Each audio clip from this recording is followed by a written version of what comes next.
Jumpa lagi Kisana. Gedung DPR MPR kembali dikepung sejumput massa yang meneriakan kebangkitan komunisme di Indonesia. Para pendemo malah menuntut pemakjulan Presiden Jokowi. Menurut Wakil Ketua Gerindra Arief Puyono, mereka yang meneriakan isu PKI saat ini adalah para kadrun.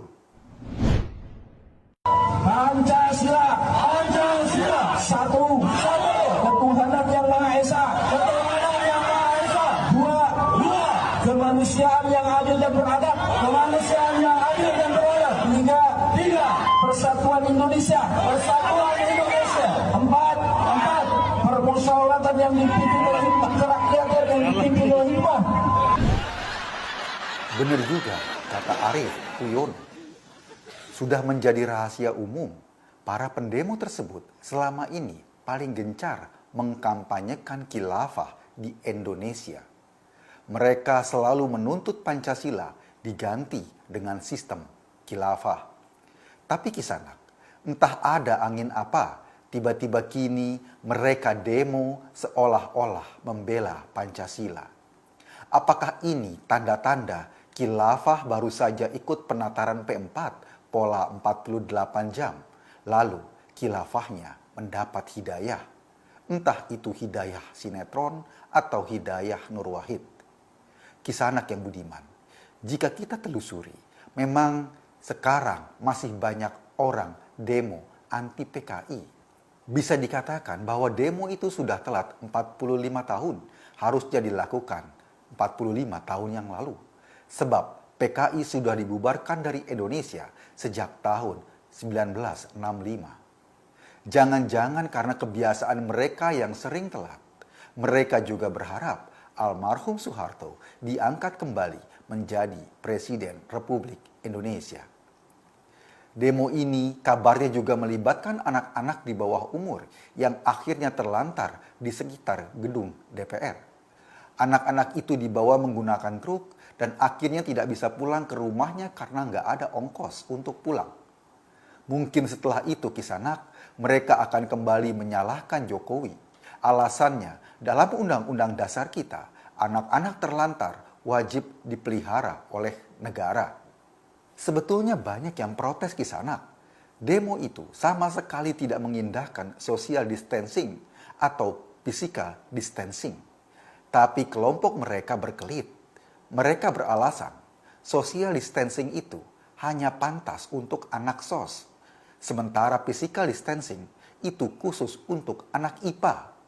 Kalau masih SD, belum ada penjurusan seperti itu.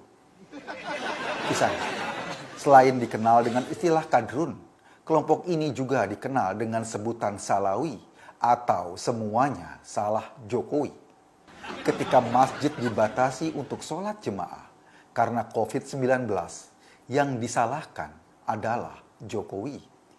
Ketika pemerintah Saudi menutup Masjidil Haram dari jemaah asing saat ibadah haji karena virus corona, mereka menyalahkan Jokowi juga.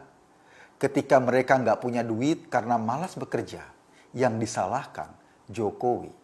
Bahkan saat nasi bungkus jatah konsumsi demo hanya berisi tempe orek dan beberapa lembar kerupuk, yang disalahkan mungkin Jokowi juga. Kisanak yang budiman, salah satu pentolan gerombolan salawi ini adalah Tengku Zulkarnain. Lelaki yang dikenal gemar memakai pakaian tanpa resleting selalu menyalahkan Jokowi dalam setiap keadaan. Untunglah Kisanak, pakaian Tengku selalu hadir tanpa resleting.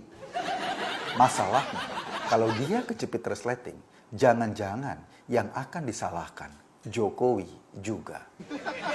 Kisahnya kemudian, dalam biodatanya dituliskan bahwa Tengku Zul adalah sarjana dari Universitas Sumatera Utara. Biodata tersebut juga tertulis dia melanjutkan studi S2 di Universitas Hawaii. Bukan hanya itu, Tengku mengaku menjadi pengajar bidang linguistik di Universitas Sumatera Utara selama 30 tahun. Padahal menurut penelusuran salah satu pengajar di USU, Profesor Yusuf Halenu, Tengku tidak pernah tercatat sebagai dosen di USU, apalagi sampai 30 tahun. Yusuf Lenuk juga membongkar bahwa Tengku Zul tidak pernah kuliah S2 jurusan bisnis di Hawaii seperti yang dituliskan dalam biografinya. Mungkin saja Jul mengira sekedar belajar tari hula-hula di Hawaii bisa mendapatkan gelar MA. Atau dia sebetulnya hanya menonton serial Hawaii Five-O season 3, tapi sudah merasa kuliah di Hawaii. Atau mungkin di sana Jul mengira sekedar nginep di musola kampus sudah mengikuti kuliah dan berhak mendapat gelar sarjana. Goyang ubur-ubur.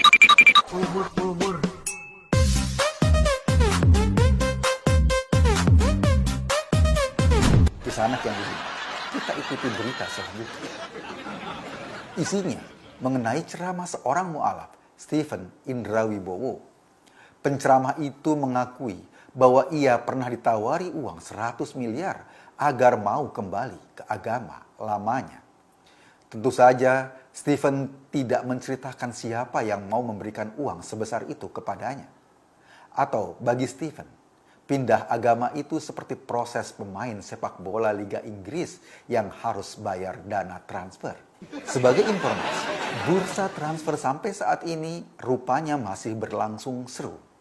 Untuk transfer keluar, sebut saja artis Asmirandah, Pinkan Mambo, Rianti Cartwright, Happy Salma, Bunga Jainal, Salma Vina Sunan, dan Lukman Sardi. Mereka adalah beberapa personil yang keluar dari Islam, memperkuat tim agama lain. Sementara untuk transfer masuk ke dalam Islam, kita mengenal artis seperti Deddy Corbuzier, Marsha Timothy, Renata Kusmanto, Bella Sapira, dan beberapa nama lainnya. Mereka kini memperkuat tim Muslim. Sepertinya bursa transfer ini akan terus berlangsung. Ada yang keluar, ada yang masuk. Itu biasa dalam dunia persepak bolaan. Kisah anak yang budiman. Memang banyak mu'alaf yang menggeluti profesi sebagai penceramah agama. Jemaah pendengarnya yang sejak bayi sudah Muslim, kini diajarkan petua agama dari mereka yang baru saja masuk Islam. Rata-rata penceramah mu'alaf ini memang selalu sibuk menjual kisah agama lamanya. Bahkan tidak sedikit yang menjelek-jelekan agama lamanya. Perilaku seperti itu mirip mantan yang tidak bisa move on, selalu menceritakan mantannya. Apalagi dengan drama-dramaan ala kisah Stephen itu, harus pakai uang 100 miliar. Entah kenapa Stephen ini sepertinya agak hobi main drama.